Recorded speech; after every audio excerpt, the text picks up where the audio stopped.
Thanks everyone for attending and your time. So I spoke to Laura about this kind of a couple of weeks ago, and what I want to do is just go through some experience I've got. So I do a lot of coaching and mentoring for startups, especially around building and growing a successful startup, and actually to kind of put the proof in the pudding, and so you know that I'm not talking absolute nonsense. I've got two people with me here. So Lisa Organ, who is the CEO and Managing Director of Lisa's Sweet Treats, and Sam, who are both clients of mine. Sam I've been working with a few weeks. Lisa I've been working with since she started the business just under a year ago. So the things that we'll discuss and go through today, I'm going to call upon the experience I've had and actually open it up to Lisa and Sam to kind of back me up and interject. I really want to scale it back to the basics. I think it's important that if we get the basics right and we start off correctly, then it will lead to organic and natural growth and success. So, as I say, it's based on my experience. I'll go through my experience in a minute and what I've came from, but feel free anytime to unmute and interject. I want this to be very, very interactive.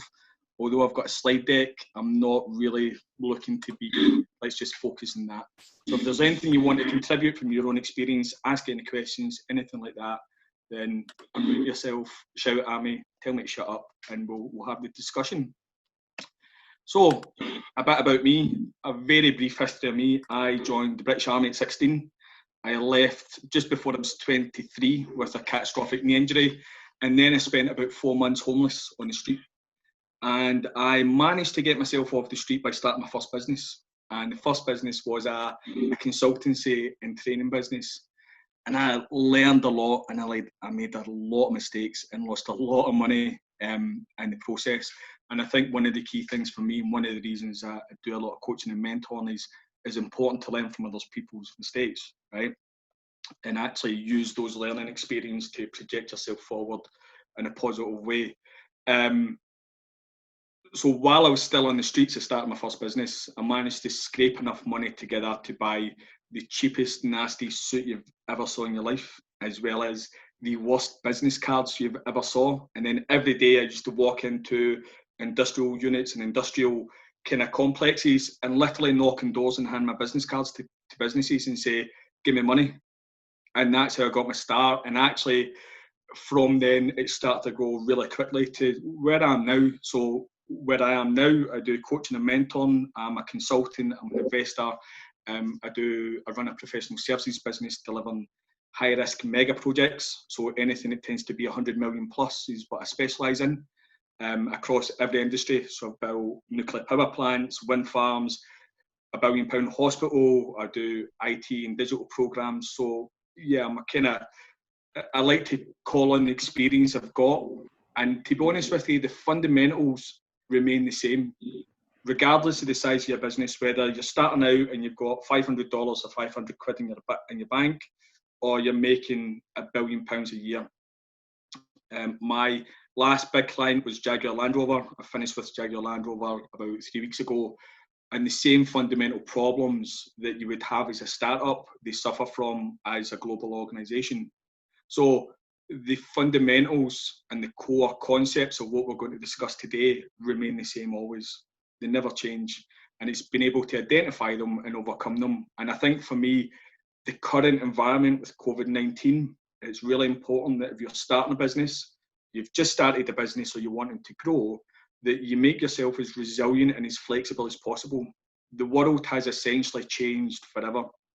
And things like this, there's a real possibility now that this could come back around and bite us in the arse for the next couple of years. So no matter what you're doing now, you have to make sure you build a resilient business. And I'm hoping that I can impart some knowledge and wisdom today, backed up with some actual experience. If I'm talking nonsense, again, feel free to unmute yourself and call me out on it, because as much as I like to pretend to know everything, and Lisa knows this, I'm not always right. So yeah, it's really important that you guys interact with me and comment out on anything. Yeah, good. Right, so I think the first thing that we need to talk about is mindset is everything. the mindset of being an employee and working for an organisation to running your own business, regardless of its size, is vastly different.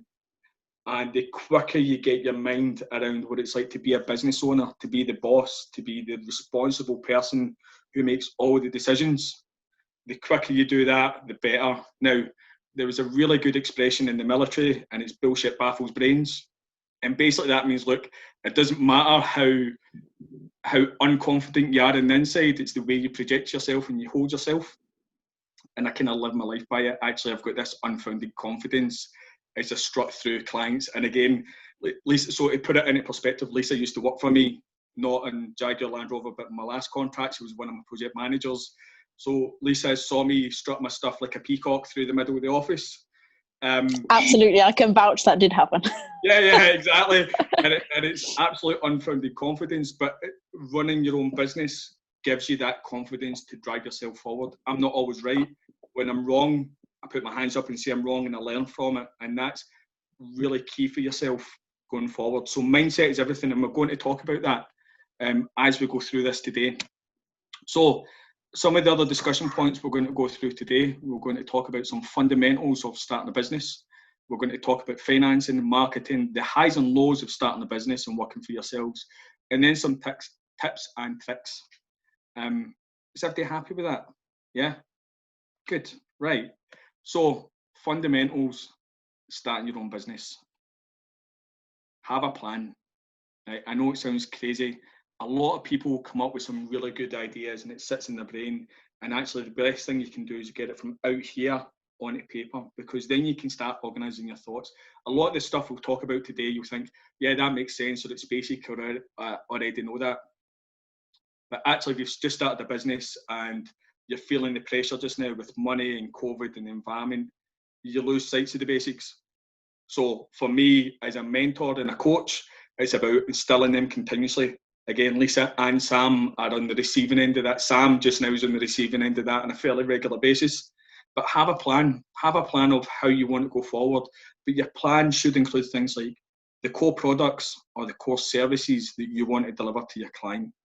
You need to map them out and know what they are. Now, if you're in an industry where you supply products, so like Lisa or Sam, so Lisa supplies corporate sweet boxes, Sam does corporate branded goods. So everything from metal mugs to pens and hoodies and that kind of thing.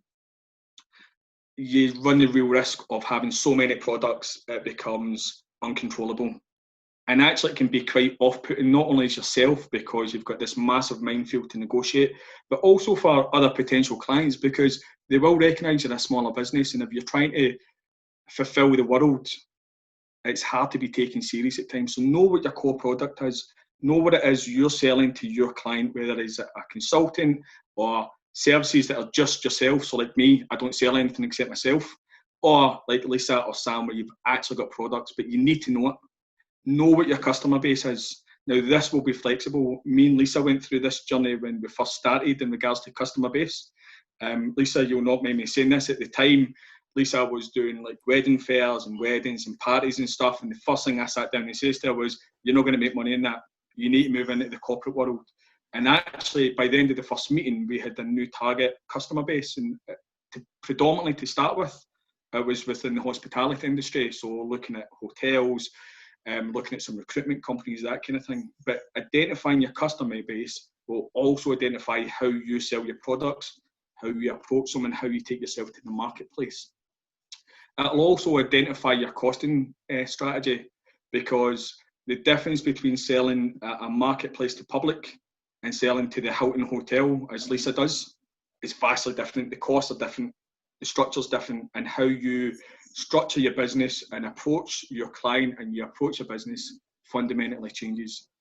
So you have to identify these things up front very quickly and very early on. And one of the best pieces of advice I can give you is do the hard work up front. And it means actually when you launch and take yourself to market, especially around things like costing and marketing, it becomes so much more easier. And actually it can be a lot of fun. If you come to market too quickly and you're not as prepared with some core fundamental things, and we'll talk about that today, then yeah, it becomes a real struggle. And you will struggle. Like anything, it's a learning curve.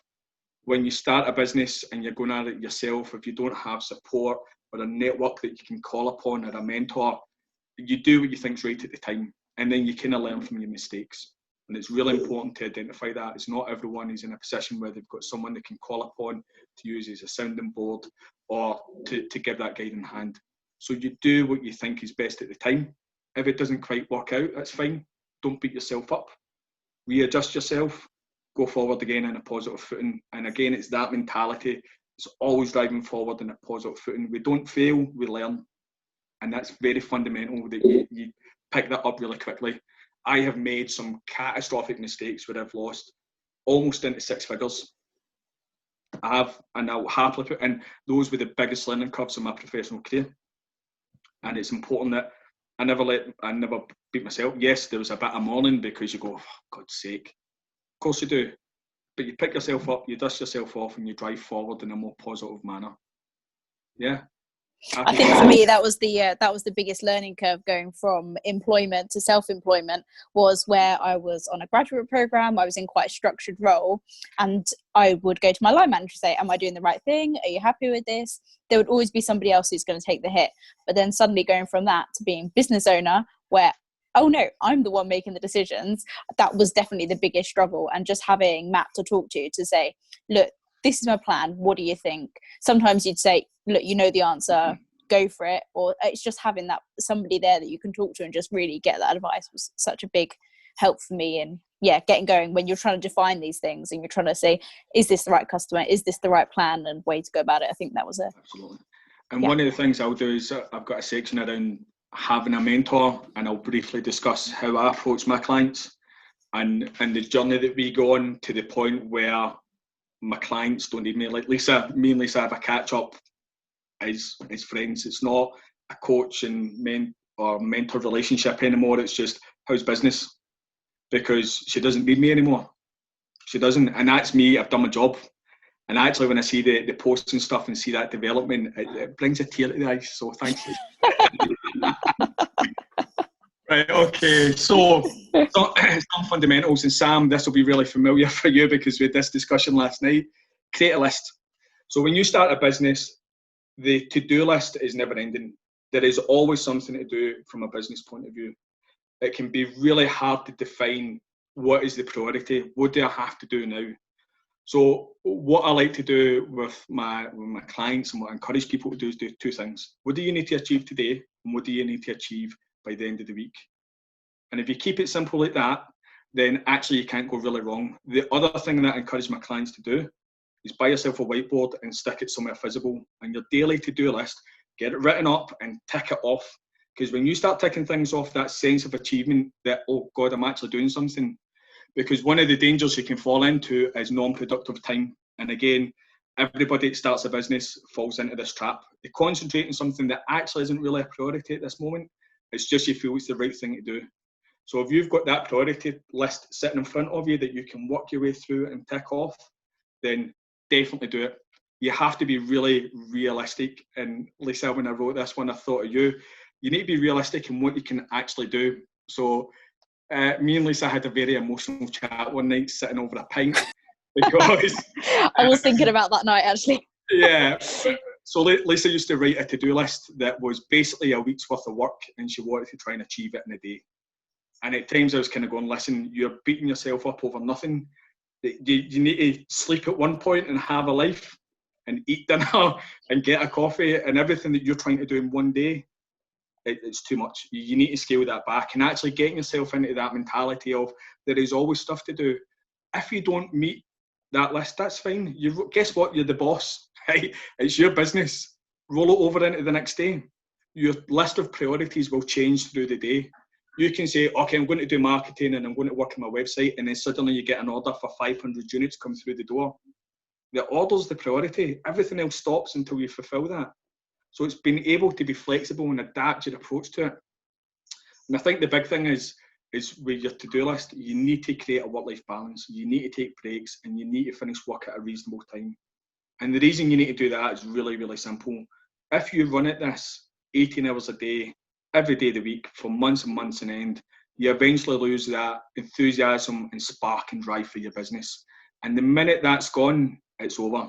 It's really hard to get that back, and it's because you've burned yourself out. You don't need to burn yourself out. Remember, it's your business, it's your boss. You get to a point where you go, right, okay, I'm done for the day. And actually, it's using your time wisely. So again, I'm going to use Lisa as a really great example. When she had to bag the sweets and get them ready for orders, she would watch TV at night. So she wouldn't do it during the working day, because the working day and the working hours is where you do your business-to-business transactions. Your no-brainer tasks that you can do in front of the TV, that's what you do at night. And that actually goes a long way. And it doesn't feel like you're working, but actually you are, and you're doing something vital for your business. So next one, develop a roadmap to success. This is really important early on, that you want to know where you are now and where you want to be. Now, I always say, look, let's break the first year into 3, 6, 9 and 12 months, and then break it into a 3-year plan, and then break it into a 5-year plan with critical milestones.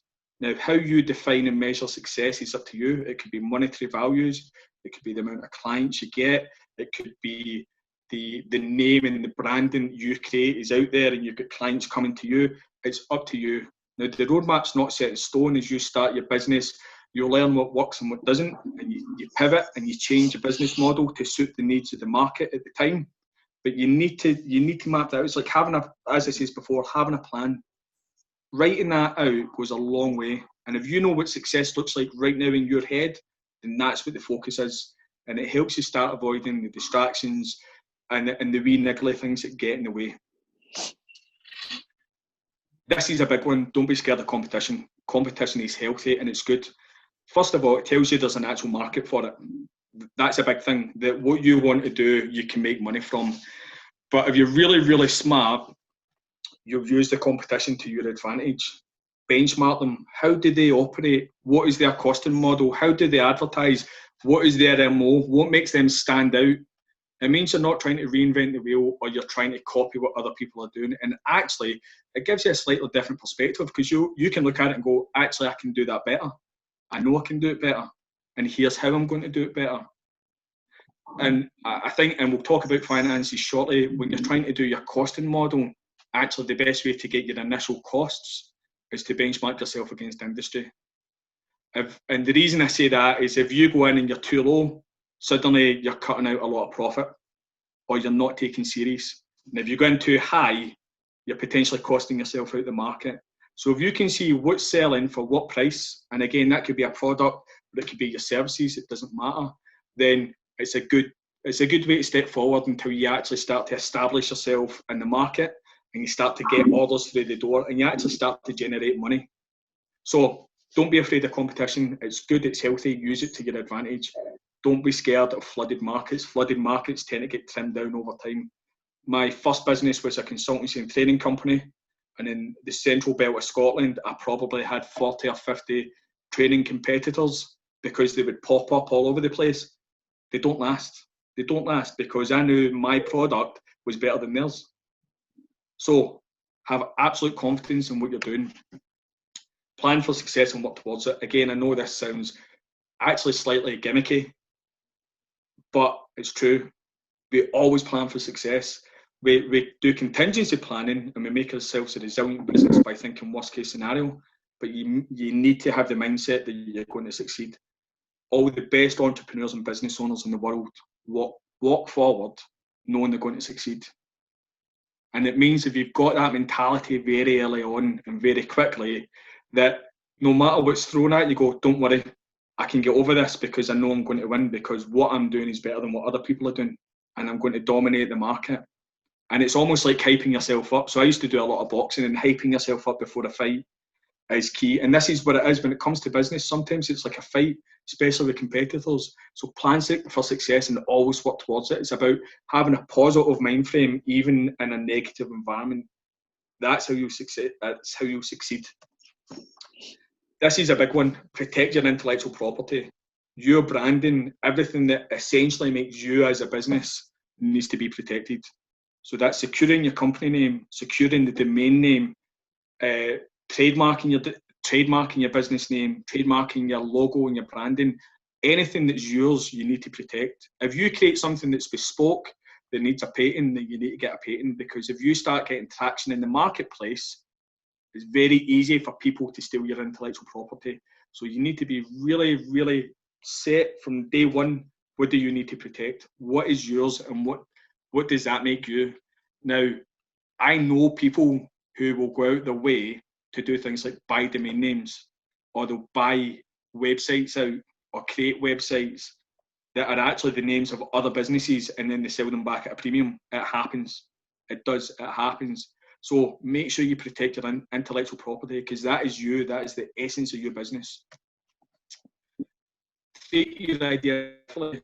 I can't emphasize this enough. At times, the business world can be very cutthroat. There are sharks and snakes out there in the water that will steal your ideas. There are businesses that can resource and cost really great ideas a lot quicker than you can, especially if you're at the very early stages.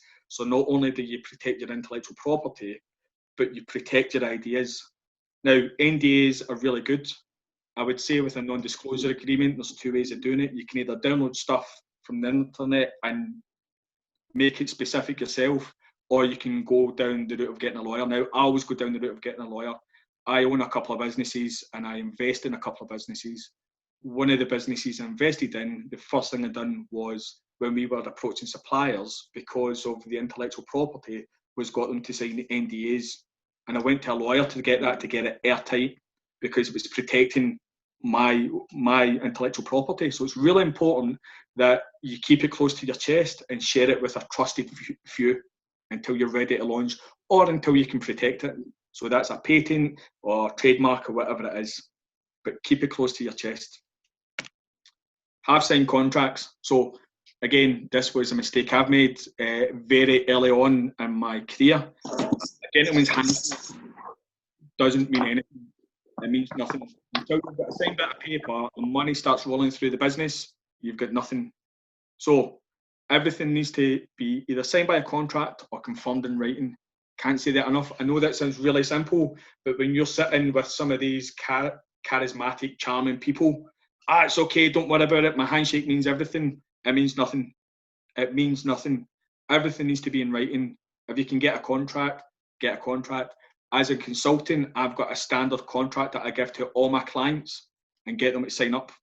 Legally binding, gets us going. I never ever do it. And again, I've lost money where we've had a handshake and then they go, no, it's fine, we'll call you, and then nothing materialises. And you start getting really excited going, oh God, I'm going to make thousands of pounds here, and nothing happens. So have contracts. Find a mentor or find someone that will support you. Now, you need the support network in the house, but you also need that independent person. Now, as a mentor, my fundamental job is to support and have the back of my clients. So what I do is actually, again, Lisa and Sam will attest to this, is my job is to fundamentally challenge my clients. And I do that for one or two reasons. Either it's not quite right and you just need a kick in the arse and realigned, or I challenge them and they go, no, you're wrong, I'm right. And it gives you absolute conviction in what you're doing.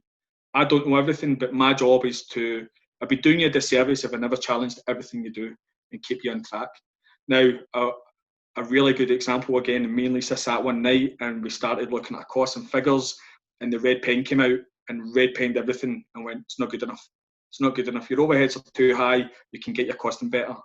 You need someone who's there to support you, who's got your back, to be that sounding board, to challenge you, to keep you on track, to remind you the basics and making sure that the fundamentals are there before you take the next step.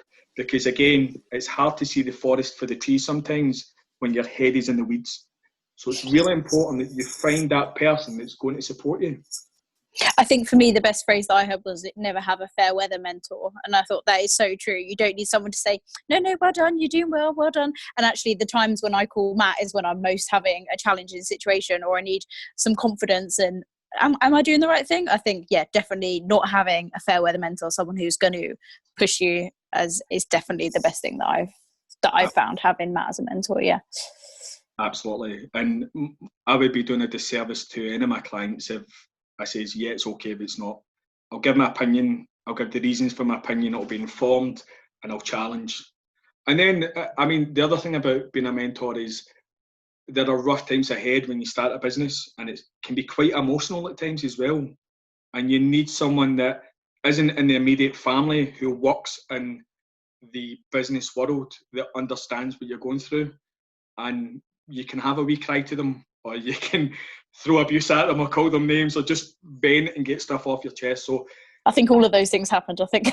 Yeah, very quick succession at times as well. Yes, exactly. So if I give you any piece of advice, it's find yourself a good mentor, someone that's got your back, someone that can go on the journey with you.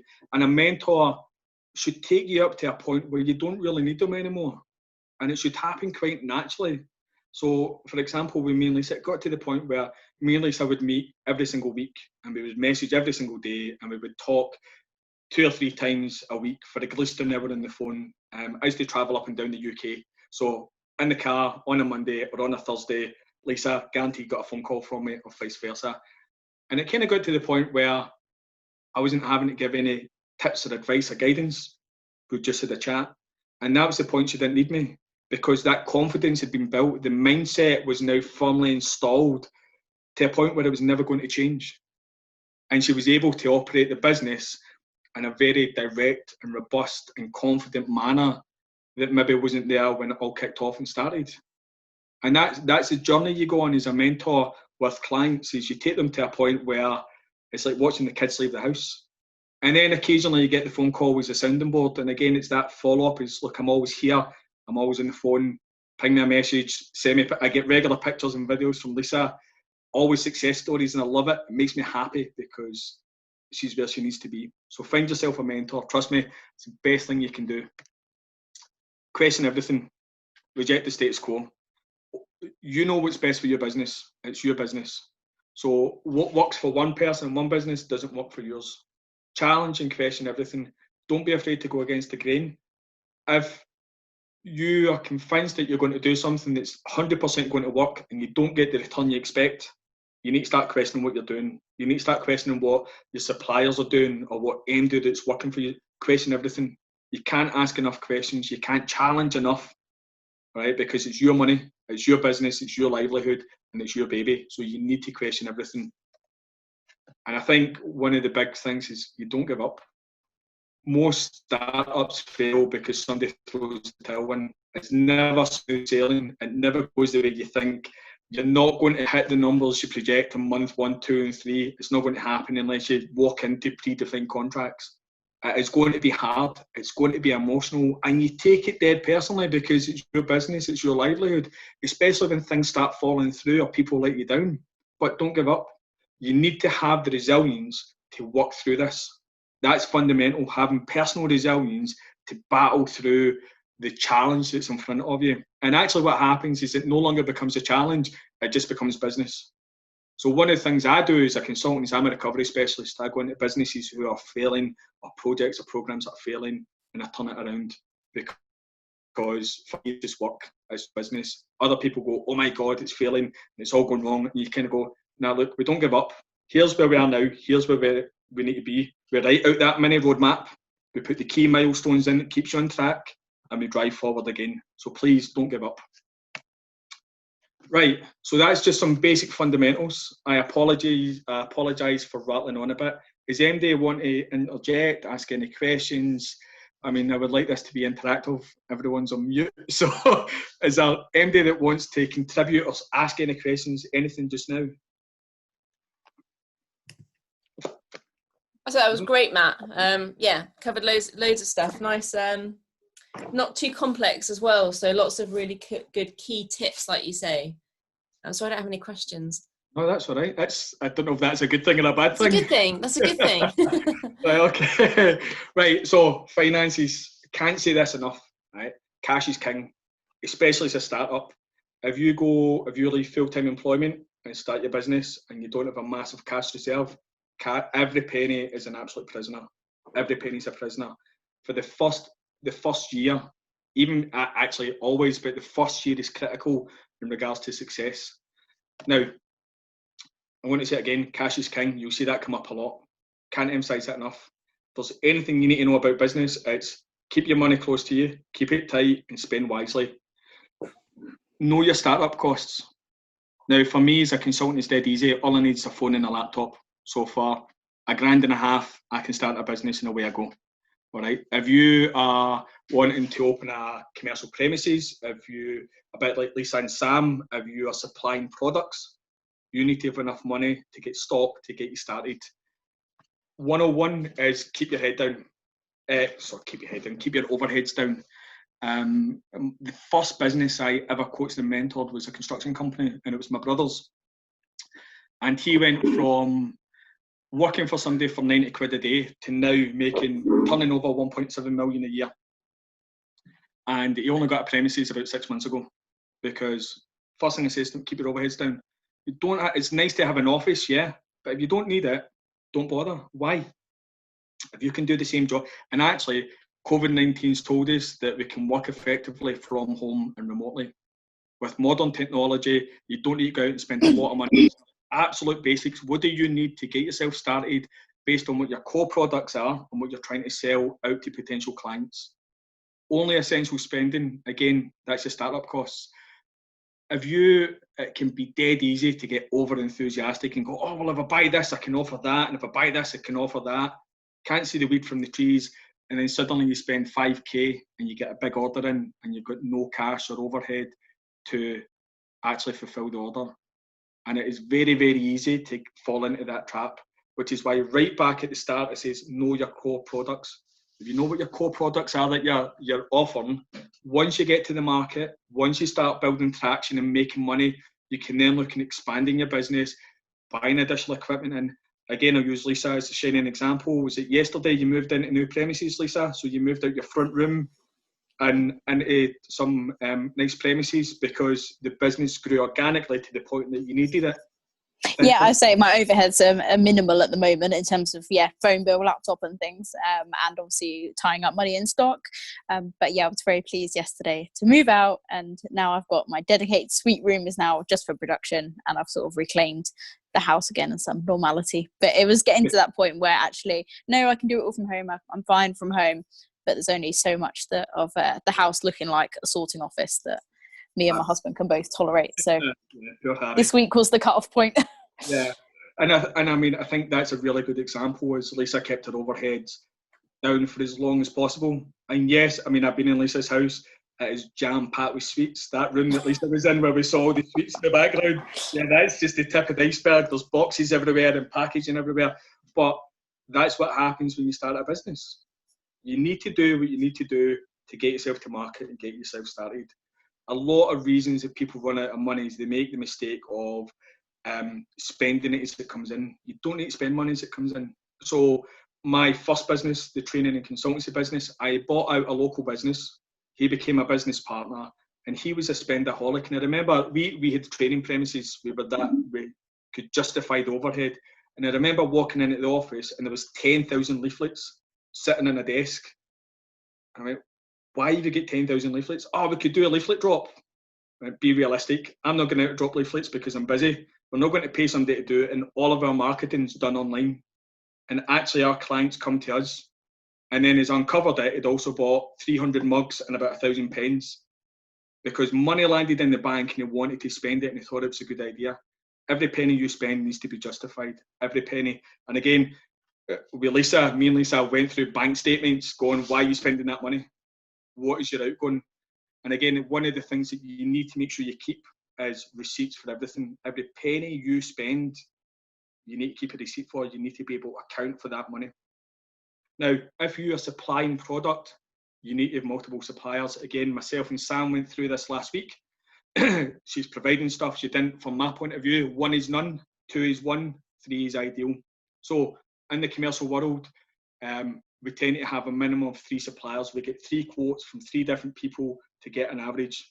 And you need to weigh up time and cost against quality and what you want to deliver. And quality is key, but so is cost.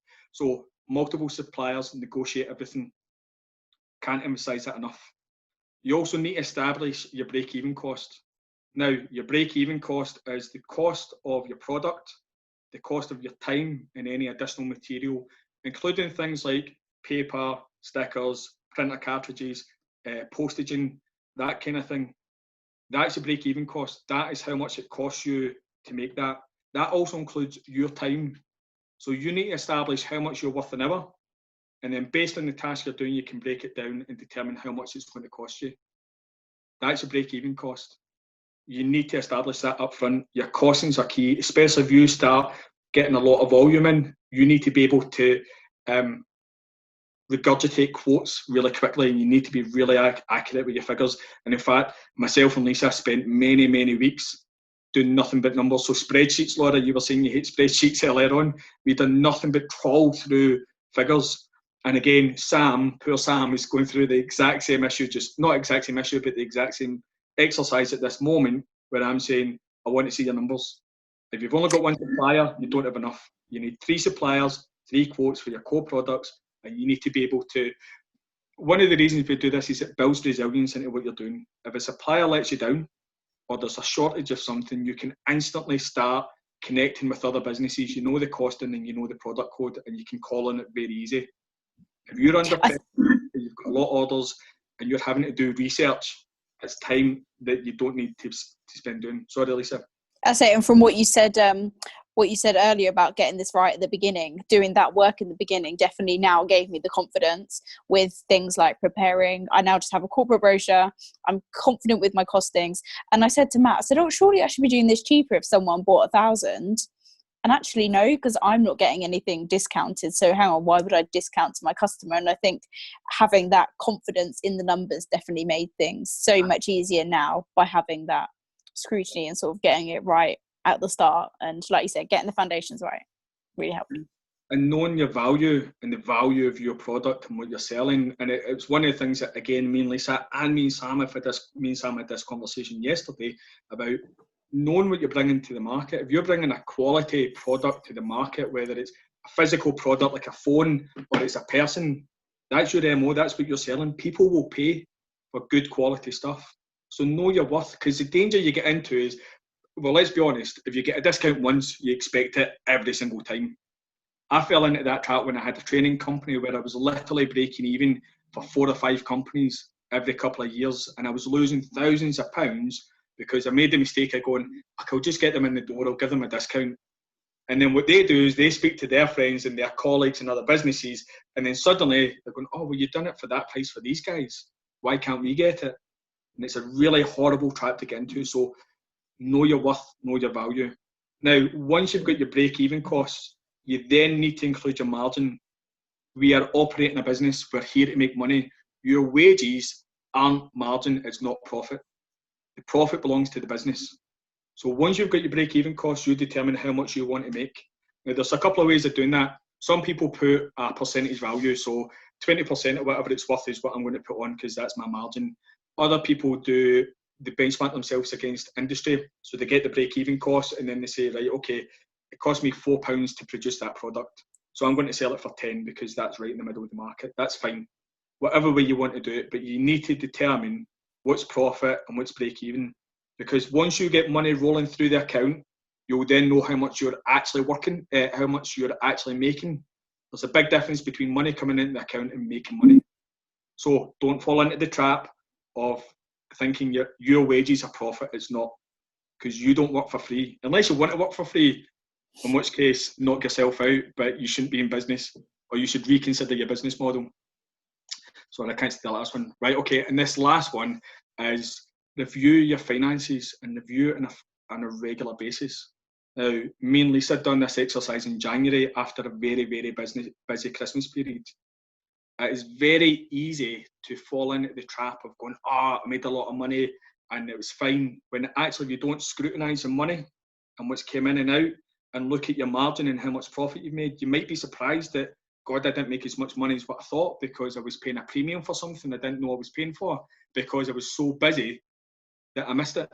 So you need to review your finances on a regular basis. What's coming in, what's coming out, the cost of your products, what's going on in industry, what's the industry average, to make sure you stay with trend. Yeah. Now, I very deliberately haven't talked about funding to start a business because Laura had other people doing that last week. I don't know if you've attended it, but I'm sure she'll put the video up. All right. So from a business point of view, these are some of the basic fundamentals you want to keep in your mind all the time. Don't spend money if you don't need to. Know what it costs you to get it out to market and how much you're going to make. Cash is king. Every penny is a prisoner. Don't spend if you don't need to. Right, okay, marketing. So it's how you get your name out there. You will become a marketing expert as you go through this. And marketing is something that you do 100% of the time. All the time. It's how you get your name out there. It's how you get recognised. It's how you form your brand. So you're creating a brand, not just a logo. You need to define what your MO is. You need to define what makes you stand out. When people see your logo, they need to associate it with a brand. They need to know that, okay, that's Lisa Sweet Treats, or that's your risk management, or that's Virgin Media, or it's KFC, or it doesn't matter. You're creating a brand. Begin networking as soon as possible. The minute you start a business, you start networking, you start advertising, you start connecting with the right kind of people that you want to attract to your business. Speak about your business all the time. People should be telling you to shut up. Pretty much, they should be saying, can we talk about something different? Can we talk about something that's not your business? You know you're doing it right if you get to that stage. So speak up about your business. A lot of people, if they're not used to it, aren't used to that. It's that confidence, and it's that getting it in people's faces. And it can be really difficult to, especially in the UK, people don't like to big themselves up a lot. But you have to. That's the only way you're going to get traction. Number 4, right, and this is a big one. Keep business cards on yourself. Please, for the love of God. The amount of times I've been caught out because I've run out of business cards in my wallet, or they're in a different jacket, or they're in my car, and I have to scrape a wee bit of paper and write my email address and phone number down. It doesn't look professional. Because you're going to be speaking about your business all the time, the minute somebody says, oh, I'm interested, can I have your details? You need that business card to whip out and hand to them. For me, business cards are critical. Now, the longest that someone sat on my business card between me giving it to them and phoning was 18 months. Sat in somebody's desk for 18 months before the client phoned me, and then actually ended up working for that client for 3 years. It was great. So it's important that you've got good business cards and they're out there and they're getting into people's hands. So the minute you start speaking to somebody, hand them a card. Don't be scared. Push it on them. You'll be surprised what happens. I think the next big thing is develop that elevator pitch. As you're handing that card over, you need to be speaking to them. Short, sweet, to the point. Here's what we do. Here's how we can help you. Definitely use social media, all of it. Utilise social media to your absolute advantage. And again, at least I'm going to pick on you. I'm really sorry, but I got a video sent to me yesterday by Lisa because how you use TikTok to promote a brand and our videos. And I was getting a steady stream of videos sent to me last night, and they're great. So don't be scared to think outside the box. Use all of the social media platforms that are available to you. LinkedIn is absolutely fantastic for advertising your business and getting yourself out there. It's about generating the right content to get the hype. So you want to get really good content. Videos are always a good one on LinkedIn. Laura has been smashing the videos out. Every time I go on LinkedIn, Laura's face appears in that room with that wardrobe talking about something, but it gets a lot of traction. It does. It gets a lot of traction. You have to be constantly, exactly. You have to be constantly advertising. So by that, I mean, not only are you talking to people, but if you've got a vehicle, get it sign written, get stuff on the side of it. You want to get it everywhere. Actually, when I drive around a lot in my area, there's a junk removal business who gets stickers and flyers, and they put stickers on everything. So when you stop at a set of traffic lights and you look to your left, there's a sticker advertising them. They are always advertising, they're always out. You need to do the same thing. That is how you get your name out there. I think the next big thing, and again, me and Lisa had this conversation, and me and Sam have had this conversation, and everybody I coach and mentor, we have the same conversation. You need to tell your customer base why they need you and what they need to use it for. So when Lisa was the first approaching the Hilton Hotel, for example, getting prepped for the meeting, we sat down, and one of the first things I says, tell them what to use it for. You can put it in the room, you can use it for your events, you can put it behind the bar and sell it. Tell your customer base, here I am, here's what I do, here's what you use me for. All right, and if you start getting creative with that, they go, oh, I didn't think of that, that's a really good idea. So, and I think I was quite set on going in and saying, well, what do you want? And, you know, what can I help you with? And being very easygoing. And I quickly learned that actually people are busy. They don't want that. They want options. They go, no, I don't want to spend that much. I want to go for the cheaper one, or nope, I want to spend more than that. I think I was very trying to be adaptable, but nah, people don't want that. Tell them just tell them the options. They're picking. That's fine. Absolutely. And the last one is create a website. Whether you create it yourself or get someone to do it, the minute I get a business card, the first thing I do is I look them up. So it's a default. Most people in business do, especially if they come across you or they see, again, I'm guilty if I see a van or a car or a vehicle or a sign and I don't know the business, or I go, oh, that could be interest, I look it up. So get a website. It's your kind of core fundamental. If you're selling products, get an online shop. Give your customer and client base as many opportunities to buy from you as you can.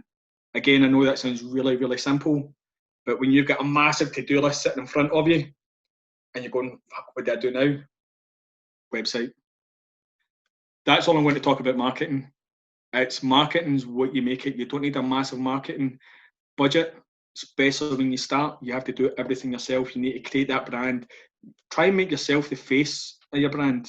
Some people aren't confident behind the camera. They don't want to make videos. Other people are. But if you make yourself the brand and get yourself out there, you'll get traction. Any questions? I've been talking for a while. Not really had any questions, and then they challenged me. Happy? Good. I have some questions for you, but I'm gonna ask you right at the end of the meeting. Perfect.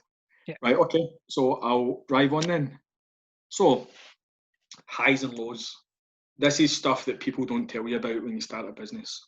But they tell you about, but they don't really go into it too much. So let's talk about the highs first. Right. Ultimately, being your own boss is the best feeling in the world. Gives you flexibility in your life. You are the master of your own destiny. And actually, the feeling you get when you earn your own money, every penny you earn is yours, except what's owed to the taxman, is fantastic. You find yourself doing something you've got a genuine passion and love for, and it's fantastic. And honestly, you never look at the world the same way again. You'll never watch Dragon's Den the same. You'll sit there and you'll be one of the dragons shouting at the TV. Everybody does it, and it's fantastic. Now, some of the lows, and I think it's important that we talk about this, and when I coach and mentor, I do the same thing. The fear of the unknown can be quite frightening. It definitely gets lonely. When you go from working in an office or having colleagues around you to being in your front room by yourself every day of the week, it gets lonely. And actually, Lisa done something fantastic to get over this, where she started a local working group. So she networked with similar people, and they meet, is it once a week? They come into the house and have lunch and work. Well, it's turned into 2 or 3 times a week now, but it's good fun. Is that for the wine, Lisa? Is that what we're doing? Yeah, exactly. It can be a struggle to start your own business.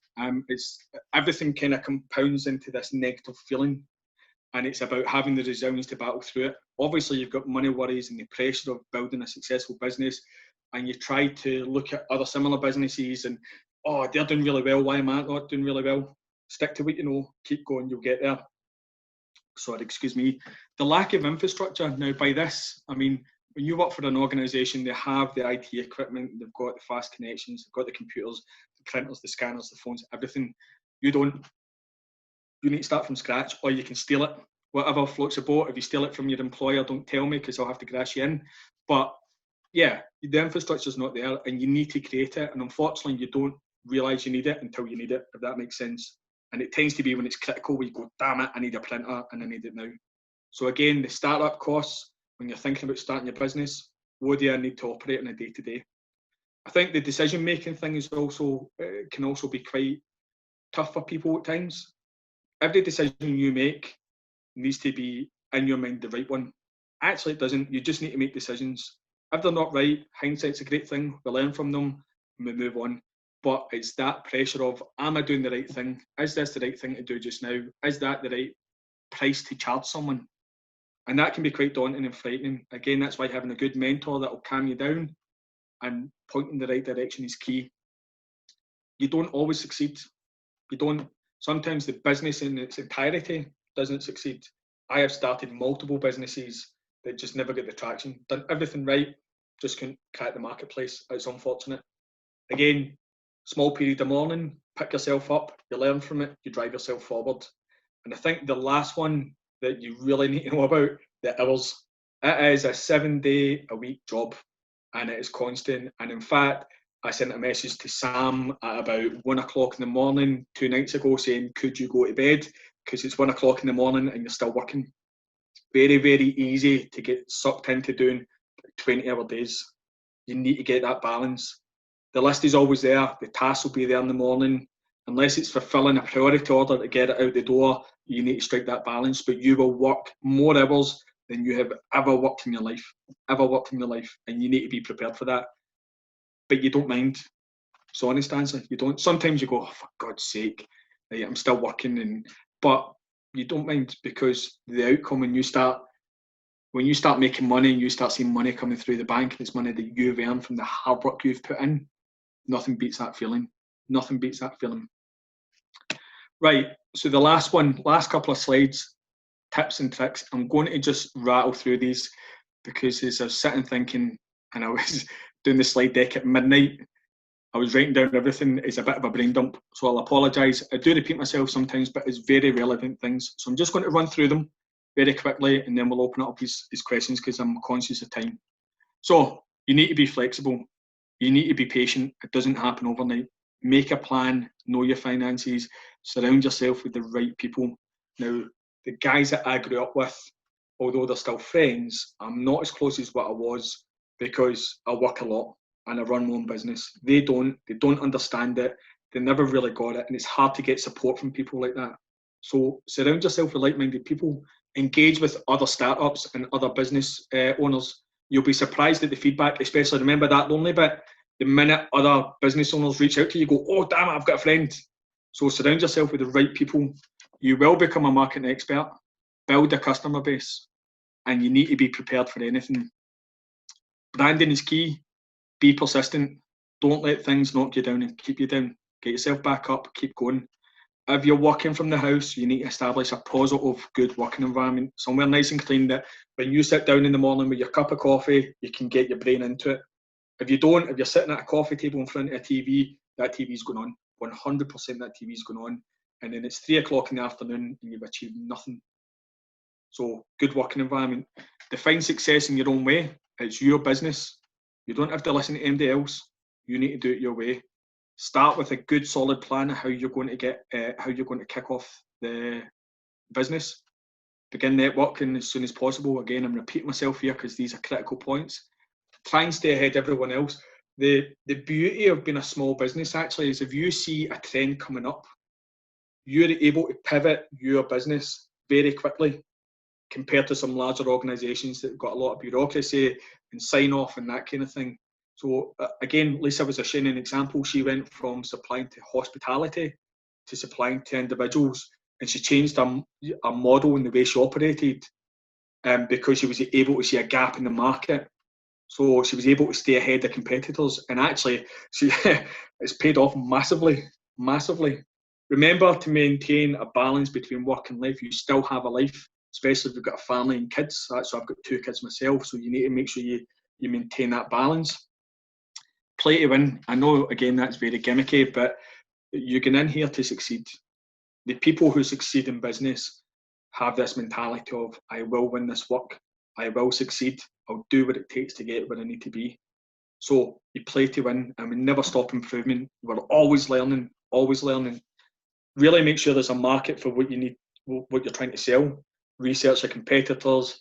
This is a big one. Don't fixate on mistakes and don't let it get you down. That's easier said than done, especially in the early days when you first start to get dragged down. That resilience of being able to pick yourself up and drive forward comes from experience. It's hard not to fixate on it, but you need to try and pick yourself up.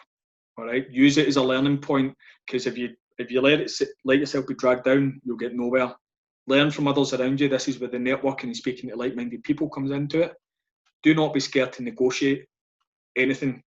Like, I never pay top dollar for anything. I'm not paying that price, it's too expensive. What can you do for me? Sometimes you need absolute balls of steel to just go in and have a thick chin and just go, yeah, that's not happening. But it's worth it. You'll be surprised the money you can save.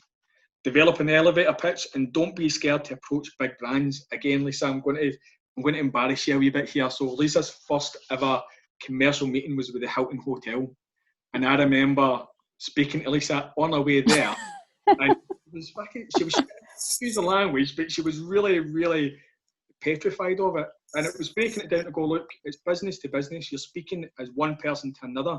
The brand doesn't matter. Obviously, having the gravitas of saying you supply the Hilton is fantastic, right? But don't be scared of big brands. Big brands still need suppliers. They still need people to come and help them. Make sure you do something you love. Always believe in yourself. Don't be scared of criticism. Keep learning. Serve your customer, not yourself. Customer experience and your clients are key. That's what gets you repeat business and pays the bills. Adapt and overcome. That's a military saying. Whatever it throws at you, you need to be flexible and you need to be able to pivot your business and move around. Surround yourself with the right people. That's the third or fourth time I've said that. Can't emphasise it enough. Find a bit of time to relax. Make sure you've got good quality products. You don't need the perfect start. It will never be perfect. Your business will change as you go through. So make sure you've got enough to get you to market and start generating money, start generating hype and income. Doesn't have to be a perfect start. There's always a learning curve there. Realistic expectations, make sure the demand there, define your MO, marketing all the time. And then this is the last slide, so you'll be happy to know. Research everything, back up your concept with numbers, so you need to do a wee bit of market research. Be realistic with your projections. Don't say you're going to make £1 million in the first 3 months unless you've got £1 million secured in contracts. At a minimum, include your monthly cash flow in your projections, what you need to operate. Don't assume, check everything, have fun, and I think the most important thing is never give up. Never give up. You will succeed. You just need to find the time to do it, and it will come.